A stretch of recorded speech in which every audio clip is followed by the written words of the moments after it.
Good morning ಎಲ್ರಿಗೂ. Welcome to our channel Manju and Manu.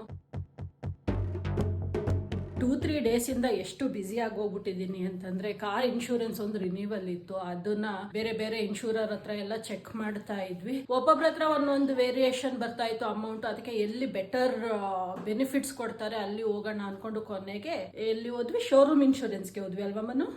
ಕೊನೆಗೆ showroom ಇನ್ಶೂರೆನ್ಸ್ಗೆ ಹೋದ್ವಿ. ಅದೇ ಬೆಟರ್ ಇತ್ತು ವಿತ್ ಶೋರೂಮ್ ಬೆನಿಫಿಟ್ಸ್. ಹಾಗಾಗಿ ಅದ್ರ ಜೊತೆಗೆ ನಂದು ಇವಾಗ ಆಫೀಸ್ ಚೇಂಜ್ ಮಾಡಿದ್ದೀನಲ್ಲ, ನಂದು IT ಡಿಕ್ಲರೇಷನ್ ಹಳೆ ಆಫೀಸಲ್ಲಿ ಮಾಡಿದೆ. ಇವಾಗ ಇಲ್ಲಿ ನಾನು ಡಿಕ್ಲರೇಷನ್ ಪ್ರೂಫ್ ಸಬ್ಮಿಟ್ ಮಾಡಬೇಕು. ಪುನಃ ಡಿಕ್ಲರೇಷನ್ ಎಲ್ಲ ಫಿಲ್ ಮಾಡಿ ಆ ಪ್ರೂಫ್ನೆಲ್ಲ ಎತ್ಕೊಂಡು ಸಬ್ಮಿಟ್ ಮಾಡೋ ಅಷ್ಟೊತ್ತಿಗೆ 2 ಡೇಸ್ ಇಂದ ತಲೆ ಕೆಟ್ಟೋಯ್ತು. ಫೈನಲಿ ಎಲ್ಲ ಇವತ್ತಿಗೆ ಮುಗ್ದು ಫ್ರೀ ಆಯ್ತು. ಬೆಳಗ್ಗೆ ತಿಂಡಿ ಮಾಡೋಣ ಅಂತ 9:30 ಹೋಗಿದ್ದೀನಿ ಕಿಚನ್ನಿಗೆ. 10 ಗಂಟೆಗೆಲ್ಲ ತಿಂಡಿ ಕೊಟ್ಬಿಡ್ತೀನಿ ಮನು, ಚಿತ್ರಾನ್ನ ಮಾಡ್ತಾ ಇದ್ದೀನಿ ಅಂತ. ಈ ಇನ್ಶೂರೆನ್ಸ್ನೆಲ್ಲ ನೋಡ್ಕೊಂಡು ನಿಂತ್ಕೊಂಡು ನಾನು ಟೈಮೇ ನೋಡಿಲ್ಲ. 11 ಗಂಟೆ ಆಗೋಗಿದೆ. 11 ಗಂಟೆಗೆ ತಿಂಡಿ ಕೊಟ್ಟಿದ್ದೀನಿ ಅವರಿಗೆ.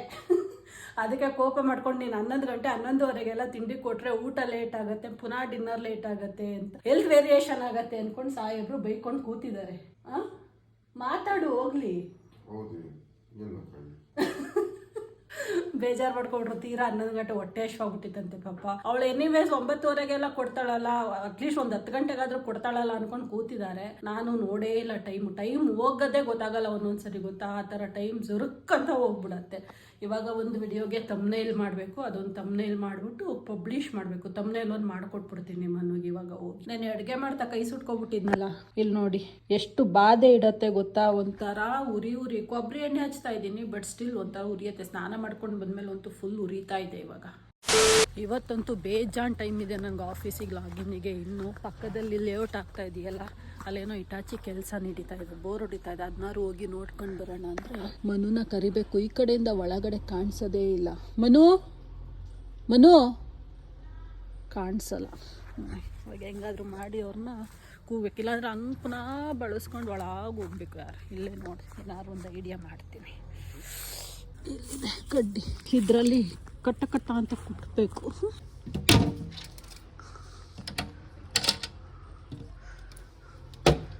ಏನು ಮಾಡ್ತಾ ಇದೆ? ಬಾ ಕಡೆ ಅಲ್ಲೇ ಒಟ್ಕೊ ಹೋಗಿ ಬರೋಣ. ಸುಮ್ಮನೆ ಬೋರ್ ಹೊಡಿತಾ ಇದೆ. ಅದಕ್ಕೆ ಒಂದು 5 ನಿಮಿಷ ಅಲ್ಲಿ ಇಟಾಚಿ ಕೆಲಸ ನಡೀತಾ ಇದೆ. ನಮ್ಮ ಪೊನ್ನಪ್ಪ ಅಂಕಲ್ಲು ಬೋರ್ ಆದಾಗೆಲ್ಲ ಇಲ್ಲಿ ಮನೆ ಸುತ್ತ ಎಲ್ಲ ಕ್ಲೀನ್ ಮಾಡಿ ಎಲ್ಲಾನು ತಂದಿಲ್ಲ ಹಾಕಿ ಬೆಂಕಿ ಹಾಕ್ತಾರೆ ನೋಡಿ. ಅವ್ರಿಗೆ ಕ್ಲೀನಾಗಿರಬೇಕು ನಮ್ಮ ರೋಡು. ಇಲ್ಲಿದ್ದೀನಿ. ಪೊನ್ನಪ್ಪ ಅಂಕಲ್ ಇಲ್ವಾ? ಕಾಣಿಸೇ ಇಲ್ಲ ಅಲ್ಲ ಬೆಳಗ್ಗೆಯಿಂದ. 3 ದಿನ ಇಲ್ಲ, ನೆನ್ನೆ ಮಾತಾಡಿಸ್ದೆ ನಾನು. ಈ ಹೂ ನೋಡಿ ಎಷ್ಟು ಚೆನ್ನಾಗಿದೆ. ನಾನು ಪೂಜೆಗೆ ಬಳಸ್ತೀನಿ, ನಂಗೆ ತುಂಬ ಇಷ್ಟ. ಕಲರ್ ಅಂತೂ ಸಖತ್ತಾಗಿದೆ. ಎಲ್ಲೋ ವೆರಿ ಗುಡ್. ನೋಡಿ ಹೆಂಗ್ ರಿವರ್ಸ್ ಹೊಡಿತಾನೆ ನಮ್ಮ ಹುಡ್ಗ. ಅದು ಇಟ್ಕೆ ಸ್ಲೋ. Very good. ಮನುಗೆ ಪಕ್ಕದ ಲೇಔಟ್ ನೋಡಕ್ ಹೋಗೋಣ ಬಾ ಅಂತ ಕರ್ದೋಳು ನಾನೇ. ಮನು ಆಲ್ರೆಡಿ ಹೋಗಿದ್ದಾರೆ, ನಾನು ಇಲ್ಲೇ ನಿಂತಿದ್ದೀನಿ. ಯಾಕೆ ಸುಮ್ಮನೆ ಇರೇ. ಎಲ್ಲಿ ನೋಡಿ ನಮ್ಮ ಓಟಿ, ನಾವೆಲ್ಲಿ ಹೋಗ್ತೀವಿ ಅಲ್ಲಿ ಫಾಲೋ. ಸಣ್ಣ ಮಕ್ಕಳು ನಾವೆಲ್ಲರೂ ಹೋಗ್ತಾ ಇದ್ರೆ ಹಿಂದೆ ಓಡ್ ಬರ್ತಾರಲ್ಲ, ಹಂಗೆ ಎಲ್ಲರೂ ಫಾಲೋ ಮಾಡ್ಕೊಂಡು ಬರ್ತಾಳೆ. ಆಗಿದೆ ಅಲ್ಲ. 6,500 ಸ್ಕ್ವೇರ್ ಫೀಟ್. 6.5. ಅವತ್ತು 5.5 ಅಂದಿದ್ರು. ಒಂದೇ ತಿಂಗಳಲ್ಲಿ 1,000 ರೂಪಾಯಿ ಜಾಸ್ತಿ ಮಾಡ್ಬಿಟ್ಟವ್ರ. ಒಂದೇ ತಿಂಗಳಲ್ಲಿ 1,000 ರೂಪಾಯಿ ಜಾಸ್ತಿ ಮಾಡ್ಬಿಟ್ಟವ್ರ. 30% ಹೈಕ್ ಆಯ್ತಲ್ಲ, ಗೌರ್ಮೆಂಟೇ ಮಾಡಿದಲ್ಲ. ಎಲ್ಲ ದೊಡ್ಡ ಸೈಟ್ಗಳು ಮಾಡ್ತಾವ್ರೆ. ಈ ಸೈಡ್ ಮಾತ್ರ ದೊಡ್ಡದು, ಆ ಕಡೆ ಎಲ್ಲ 30-40. ಇವು 40-60 ಕಂಬ ಹಾಕಿದ್ರು, ನೆನ್ನೆ ವೈರ್ ಹಾಕಿದ್ರು. ಇದು ಎಲೆಕ್ಟ್ರಿಕ್ ಪೋಲ್ ಹಾಕಿದ್ರಾ? ಟಾರ್ ಹಾಕಿ ಹಿಡಿಯತ್ತಲ್ಲ ಒಂದು ತಿಂಗಳಾದ್ರೂ ಕೆಲಸಗಳು. ಆಲ್ರೆಡಿ ಸೇಲ್ಗೆ ಬುಕ್ಕಿಂಗ್ ನಡೀತಾ ಇರತ್ತೆ. ಆಲ್ಮೋಸ್ಟ್ ಆಗೋದು. ರೋಡ್ ಹಾಕ್ಬೇಕು. ಚೆನ್ನಾಗಿದೆ ಲೇಔಟು. 6,650 ಅಂದರೆ ಎಷ್ಟಾಗುತ್ತೆ 60-40ಗೆ? ಎಷ್ಟು? 72 ಲ್ಯಾಕ್ಸ್, 80 ಲ್ಯಾಕ್ಸ್. ಹಾಂ, ನಾಟ್ ವರ್ತು. ತುಂಬ ಸ್ವಲ್ಪ ಇಂಟೀರಿಯರ್ ಆಯಿತು. ಬಟ್ ಬೆಂಗಳೂರಲ್ಲಿ ಇವಾಗ ಎಲ್ಲೇ ಹೋದ್ರು 50-60 ಲಕ್ಷ ಇಲ್ದಲ್ಲೇ ಸೈಟ್ ಎಲ್ಲಿ ಸಿಗುತ್ತೆ? ಮಲ್ಕಂಡ ಒಂದು ಕ್ವಿಕ್ ನ್ಯಾಪ್ ತಗೊಂಡು ಬರೋಣ ಅಂದ್ಕೊಂಡು ಹೋದೆ. ಒಂದು 15 ಮಿನಿಟ್ಸ್ ಮಲ್ಗೋಣ ಅಂದರೆ ಚೆನ್ನಾಗಿ ನಿದ್ದೆ ಬಂದು ಮಲ್ಕೊಬಿಟ್ಟಿದ್ದೀನಿ. ನಾನು ಹಿಂದಿನ ವಿಡಿಯೋನಲ್ಲಿ ಹೇಳ್ತಾ ಇದ್ನಲ್ಲ, ಇತ್ತೀಚೆಗೆ ನಿದ್ದೆನೇ ಆಗಲ್ಲ ಗೊತ್ತಾ ನೈಟ್ ಟೈಮು. ನೆನ್ನೆ ನೈಟು ಹಂಗೆ ಆಯಿತು ನನಗೆ. ಬಟ್ ಮಧ್ಯಾಹ್ನ ಟೈಮ್ ನಿದ್ದೆ ಮಾಡಬಾರ್ದು ಅಂತ ಅವಾಯ್ಡ್ ಮಾಡ್ತಾ ಇದ್ದೀನಿ. ಮೊನ್ನೆ ಎಲ್ಲ ಮಲಗ್ಬಿಟ್ಟಿದೆ, ನಿದ್ದೆ ಆಗಿಲ್ಲ ಅಂತ. ಸೊ ಅಭ್ಯಾಸನ ಬಿಡಬೇಕು ಸ್ವಲ್ಪ ಅಂದ್ಕೊಂಡು ಸುಮ್ಮನೆ ಹಂಗೆ ರಿಲ್ಯಾಕ್ಸ್ ಮಾಡೋಣ ಅಂತ ಬೆಡ್ಡಿಗೆ ಹೋದರೆ ಚೆನ್ನಾಗಿ ನಿದ್ದೆನೇ ಬಂದ್ಬಿಟ್ಟಿದೆ. ಆಫೀಸಿಗೆ ಲಾಗಿನ್ ಮಾಡಬೇಕು. ನಾನು ಮಲ್ಕೊಂಡಿದ್ದೀನಲ್ಲ ಅಂತ ಮನೂ ಮಲ್ಕೊಂಡಿದ್ದಾರೆ. ಮಲ್ಕೊಂತೀಯಪ್ಪ? ಆ ಕಡೆ ಕೂರ್ಲ ನಾನು? ಅಲ್ಲಿ ಕೂರ್ಲಾ? ಹಾಲಲ್ಲಿ ಕೂತ್ಕೊಳ್ಳ? ಹೌದಾ. ಆವಾಗಲೇ ನಾವು ಲೇಔಟ್ ಹತ್ರ ಹೋಗ್ಬೇಕಾದ್ರೆ ಎಷ್ಟು ಬಿಸಿಲಿತ್ತಲ್ವಾ, ಇವಾಗ ನೋಡಿ ಫುಲ್ ಮಳೆ ಬರೋ ಥರ ಆಗೋಗಿದೆ ಕ್ಲೈಮೇಟ್. ಸಡನ್ನಾಗಿ ಎಷ್ಟು ಕ್ವಿಕ್ಕಾಗಿ ಚೇಂಜ್ ಆಗುತ್ತೆ ಗೊತ್ತಾ ವೆದರು.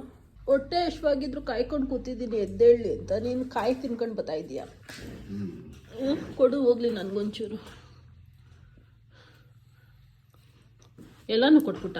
ಬೇಡ, ಇಷ್ಟೊಂದು ಊಟ ಮಾಡೋಣ. ಊಟ ನಿನಗೆ ಬೇಡವಾ? ಬೋರಿಂಗ್ ಕೆಲಸ ಮುಗೀತು ಇವತ್ತಿಂದ ಆಫೀಸಲ್ಲಿ. ಇವತ್ತಿಂದ ಆನ್ ಪ್ರೊಡಕ್ಷನ್ ಎಲ್ಲ ಅಪ್ಲಿಕೇಶನ್ ಆಕ್ಸೆಸ್ಸು ಬಂತು. ಸೊ ಇವತ್ತಿಂದ ಆಕ್ಚುಯಲ್ ಕೆಲಸ ಸ್ಟಾರ್ಟ್ ಮಾಡಿದೆ. ಸೊ ಫಸ್ಟ್ ಡೇ ಈ ಆಫೀಸಲ್ಲಿ ಕೆಲಸ ಸ್ಟಾರ್ಟ್ ಮಾಡಿದ್ದು ನಾನು ಅಫಿಷಿಯಲ್ ಆಗಿ, ಅಂದ್ರೆ after training on production. So ಇವತ್ತಿಂದ ನಾನು ಮಾಡೋ ಕೆಲಸ ಎಲ್ಲ ನನ್ನ ಹೆಸರಲ್ಲೇ ಇರುತ್ತೆ. ಟ್ರೈನಿಂಗ್ ಒಂದೇ ದಿನ ಕೊಟ್ಟಿದ್ದು, ಅದಾದ್ಮೇಲೆ ಅಪ್ಲಿಕೇಶನ್ ಆಕ್ಸೆಸ್ಗಳು ಬರಬೇಕಲ್ಲ, ಅದೆಲ್ಲ ಗ್ರ್ಯಾಂಟ್ ಆಗಿ ಅಪ್ರೂವ್ ಆಗಿ ಎಲ್ಲ ಆಗಬೇಕಲ್ಲ, ಅದಕ್ಕೆ ಟೈಮ್ ತಗೊಂತಿತ್ತು. ಸೊ ಎಲ್ಲ ಮುಗೀತು ನಿನ್ನೆ ಸಂಜೆಗೆ. ಸೊ ಇವತ್ತಿಂದ ಕೆಲಸ ಬರ್ತಾ ಇದೆ ನನಗೆ. ಕಂಗ್ರಾಟ್ಸ್ ಹೇಳು. ಇಷ್ಟೆಲ್ಲ ಹೇಳ್ತಾರೆ ಹ್ಞೂ ಅಂತ ಕೂತಿದ್ಯಾ? ಅಯ್ಯೋ, ಕೇಳಿ ಹೇಳಿಸ್ಕೋಬೇಕಲ್ಲಪ್ಪ.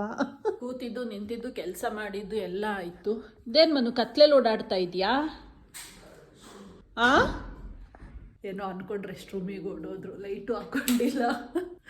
ಫಸ್ಟ್ ಡೇ ಕೆಲಸ ಸ್ಟಾರ್ಟ್ ಮಾಡಿದೆ, ಬಟ್ ಕೆಲಸ ನನಗೆ ಕಂಪ್ಲೀಟ್ ಮಾಡೋಕ್ಕಾಗಲಿಲ್ಲ. ಒಂದು ಸ್ವಲ್ಪ ಕ್ಲಾರಿಫಿಕೇಷನ್ ಇತ್ತು, ಅದನ್ನು ಕ್ಲಾರಿಫಿಕೇಷನ್ನಿಗೆ ಹಾಕ್ಬಿಟ್ಟು ಎಟ್ಟಾಗೇನು ಹಂಗೆ ಕೂತ್ಕೊಂಡಿದ್ದೀನಿ. ಇವತ್ತು ಫ್ರೈಡೇ, ನಾಳೆ ವೀಕೆಂಡು. ಇವಾಗ ನನಗೇನು ವೀಕೆಂಡ್ ಬರಬೇಕು ಅಂತ ಮೊದಲಾಗಿದ್ರೆ ಅಯ್ಯೋ ವೀಕೆಂಡ್ ಬರಬೇಕು ಅಂತ ಎಷ್ಟೆಲ್ಲ ವೆಯ್ಟ್ ಮಾಡ್ತಾ ಇದ್ದೆ ಅಲ್ವಾ. ಈಗ ವೀಕೆಂಡ್ ಬೇಕು ಅನ್ನೋ ಫೀಲೇ ಬರ್ತಾ ಇಲ್ಲ. ಯಾಕಂದ್ರೆ ನಂಗೆ ಡಿಫ್ರೆನ್ಸೇ ಗೊತ್ತಾಗ್ತಾ ಇಲ್ಲ ವೀಕ್ ಡೇಗೂ ವೀಕೆಂಡ್ಗೂ.